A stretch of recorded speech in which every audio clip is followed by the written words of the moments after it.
And now for the one I'm sure you're waiting for, Rocky IV.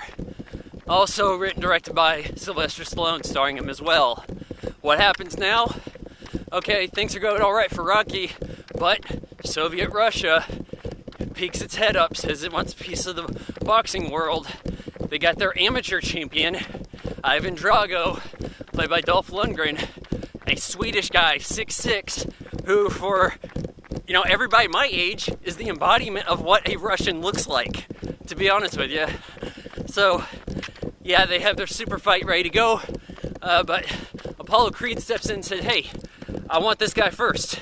I miss this. I'm hungry. So he goes up there. We got James Brown's Living in America playing right before the fight. And it's an exhibition match. And he gets his lights knocked out. But he stays up, keeps going, tells Rocky not to throw in that towel. And Rocky doesn't. And he gets murdered, like straight killed, literally. And you gotta be thinking, okay, surely Ivan's going to prison for this because he threw the ref off of him, who's stopping the fight, even though Rocky isn't throwing in the towel. And he kills him anyways, like there's personal vendetta there. And it's like, nope, just going back to Russia. But now, Rocky's getting a little bit of blame for the death. And that seems to have barred him from fighting in America. But he accepts a challenge to Adrian's chagrin. We have montages. Yeah, maybe a third of this movie is music montage, like a music video. I'm kind of alright with that. I feel like it's repeating some of the themes from Rocky 3, though, about the challenger who you can't beat, and then beating him anyways. So, he heads to Russia. I think it's actually Canada. I don't think they actually shot in Russia.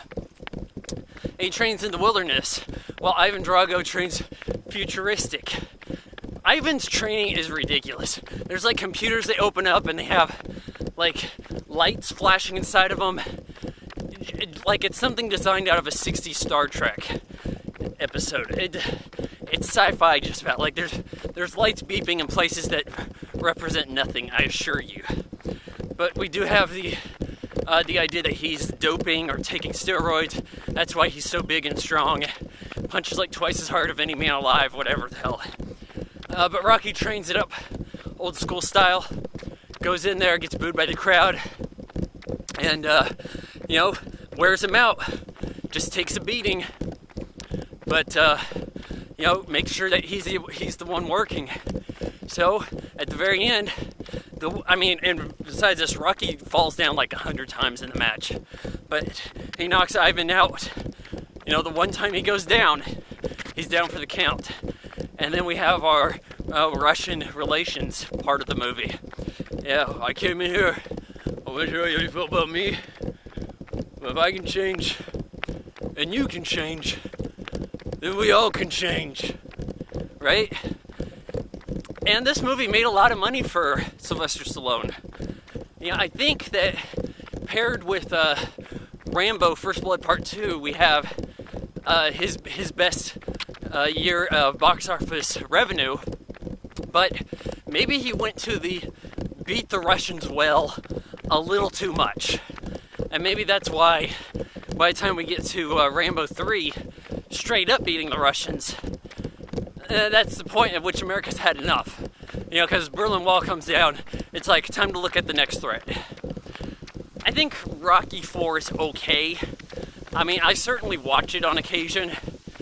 When it's on TV, I seem to gravitate towards it. But it's not as good as Rocky III, honestly. Certainly is as good as the original. I give Rocky IV 2.5 out of 4 stars.